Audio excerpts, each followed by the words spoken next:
I wanted to talk with you about why 2024 will be one of the most important years in human history and one of the most important years of your life as well. We're going to talk about the many problems that we're seeing in the world today and some practical solutions that you can implement yourself to solve and escape the many problems that we're seeing. Wanted to get started here talking about the war in Israel-Gaza. This is a very sad situation for both. Obviously, Hamas targeted Israel and killed over 100 people. They should not have done that, yet they decided to do that. Question is the response proportionate or not? I think this is not a very proportionate response. Okay, they killed 100 people. Okay, strike him. Okay, because you have to do something. Can't just be passive and not do anything.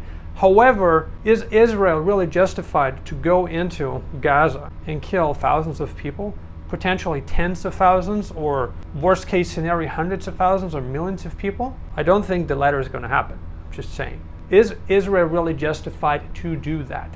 That's the question. Considering what's been going on in Ukraine over the past 2 years. We're living in the 21st century, yet we haven't learned how to respect people. We have not really learned how to solve things better.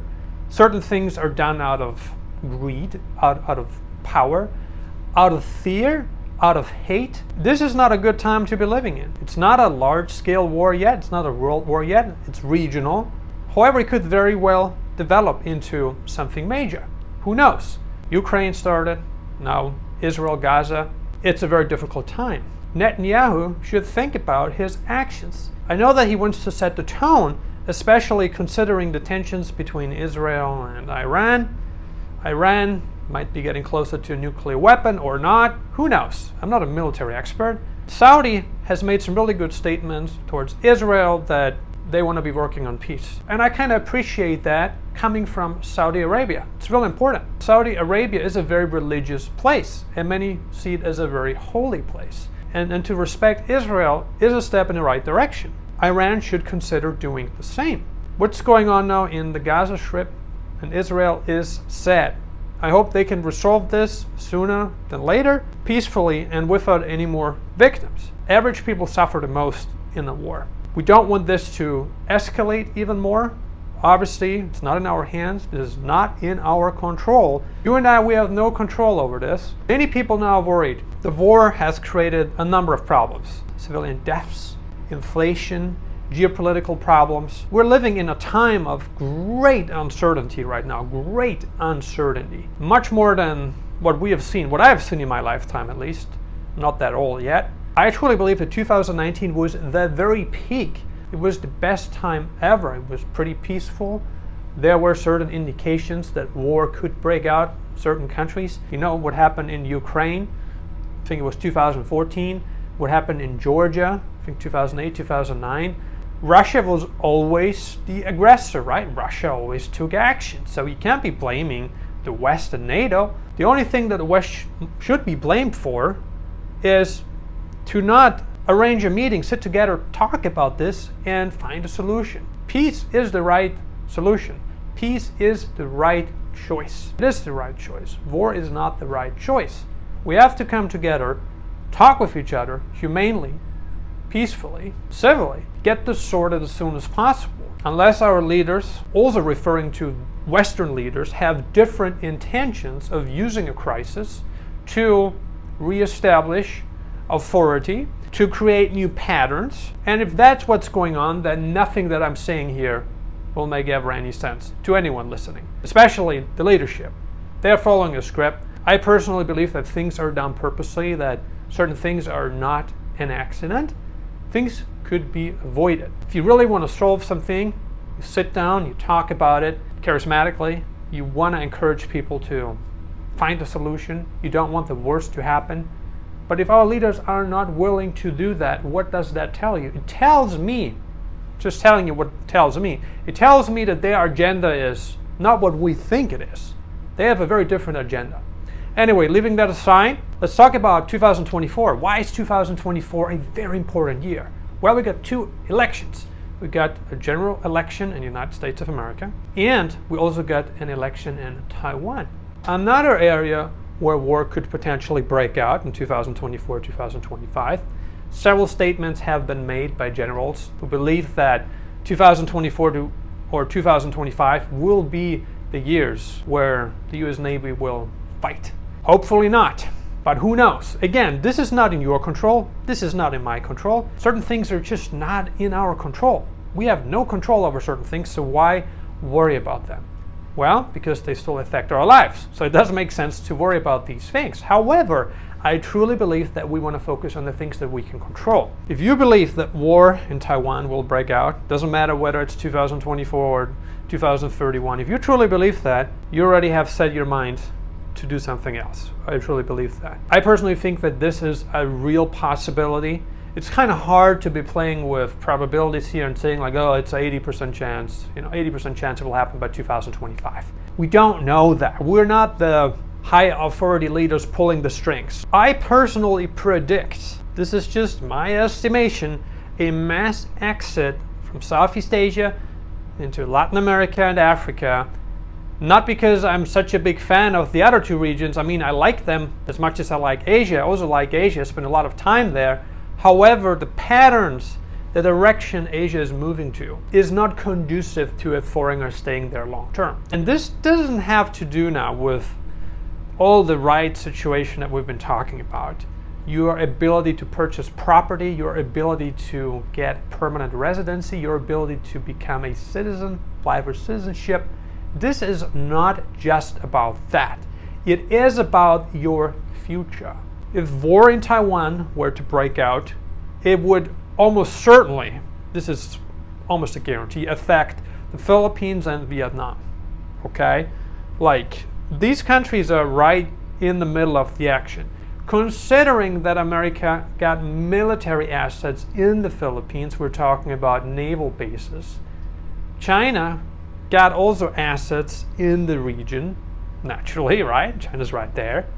What does that tell you? Well, the other countries will be drawn into the conflict. Philippines is a nice country. Filipinos are very warm people, very nice people, one of the nicest people that I've met. They love Americans. They love Westerners, right? The Filipinos do. However, this is a real possibility. Think about this. It's a real possibility that this might happen. And 2025 is not very far away. This is just around the corner. If we were now talking about this in 2011, we'd still have a lot of time left. 2025, seriously, it's not much time. You have to think about your future. I'm not trying to spread fear. It might sound like I am spreading fear, but I am really not. I'm just talking about what's going on. The wars that we're having in Ukraine, now Israel, then what we're seeing in Asia, tensions between China and the US have been escalating for many years. Trade wars, all kinds of different stuff. It's kind of hard. An emerging superpower like China with an already superpower like America, nobody wants to give in. Not a good sign. What's the solution? You can solve, I believe, many of your problems by making one decision. Okay? And the decision is changing the region. This is a difficult decision, trust me. When I left Southeast Asia, I thought about it not just for a day, a week, a month. I thought about it for years. For years, I thought about leaving Asia before I left Asia. Really, trust me, I was thinking about it already. Like 2015, 2016, I started thinking about it more and more. Until 2019, I decided it's time for me to go. And now you might be in the same situation.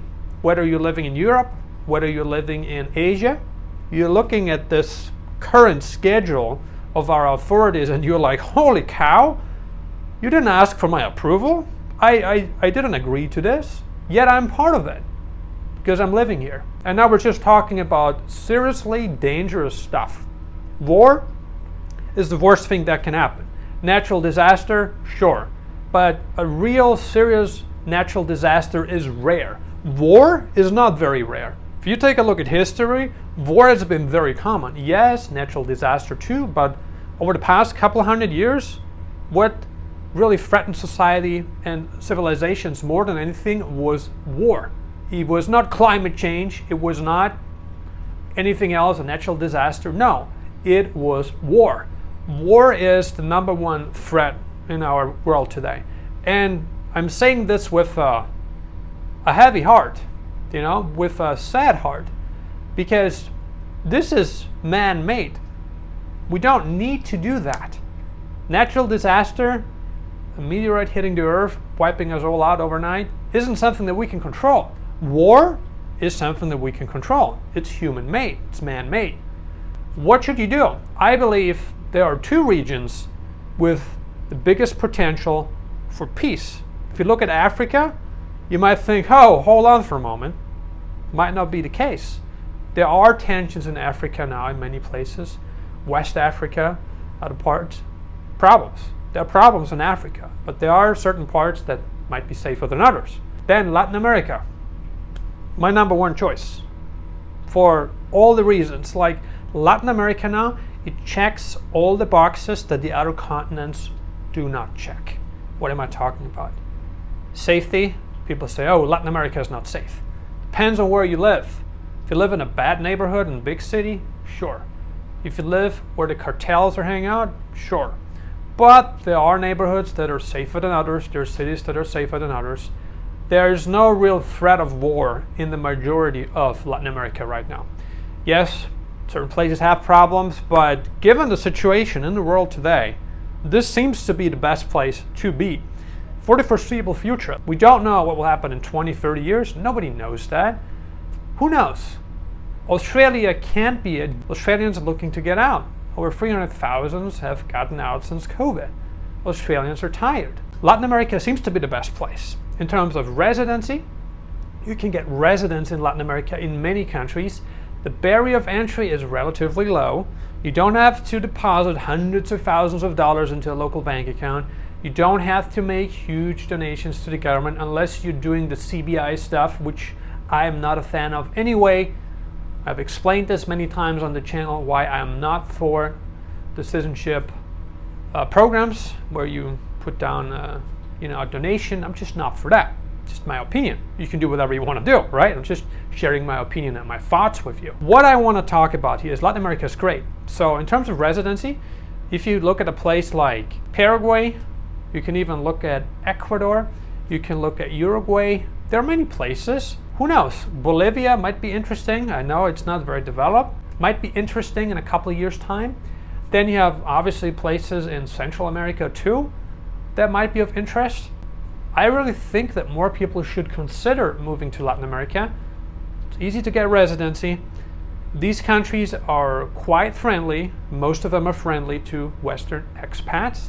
And I consider that a privilege and an asset too, for the simple reason that this is not a given. If you take a look at other regions, yeah, the locals might be friendly, but institutions are not. Governments are not. How can you tell?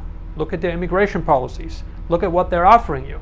No path to citizenship, no property ownership, no real permanent residency. There are problems, especially in Asia. That's why I left Asia. That's why I am not moving back to Asia.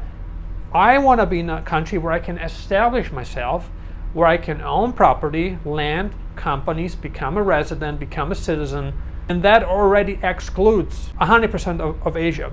There's no country where this is possible easily. Even Singapore, I've been talking to people in Singapore. They have permanent residency, they cannot become a citizen. Or many people want to get permanent residency. Don't get me wrong, getting permanent residency in Singapore was easier 10 years ago than it is now. 20 years ago it was easier than it is now. Now Singapore is also closing. They're scared of losing a lot. They're scared of that, and more countries are. To each their own. Countries can do whatever they want to do. I want to talk about you. I want to talk about how you can help yourself. Look at the long-term picture. It doesn't matter if you're in your late 20s, 30s, 40s, 50s, 60s, 70s. Like, you want to be in a place where you can establish yourself, where you are welcome. And the basic package of reciprocal liberty is important, right? The basic package of reciprocal liberty, the full package, right? That's what you need. And if you don't have that, if there's no reciprocity, no reciprocal rights, then what are you doing in that country? You're never going to integrate. You're never going to blend in. You're never going to feel at home. Just don't have the option to. I believe Latin America is the place to be. Given all the analysis that I have done over the past 2 years, Latin America is the best place by far. I love Europe. I'm invested in Europe. I hope I'm wrong about some of my thoughts, because this is my continent. I love my continent. I love my people. However, some of the decisions that are being made at the highest level, I just can't agree with the politicians that are making these decisions. I want our continent to do well, to prosper. Yes, that's why we, Nomad Elite, are backing Italy and Spain. However, I can only control what I can control. I can help entrepreneurs move to Italy, start businesses. We can help people move to Spain if they want to retire here, if they want to start a life here. Spain is a great place for that. However, it's up to the authorities to decide how they want to train and educate their own people. Europe got so many problems now. I truly believe that top leadership should get their act together, encourage people to have children. How do you do that? Great question. You know how you do that? By offering tax breaks to people.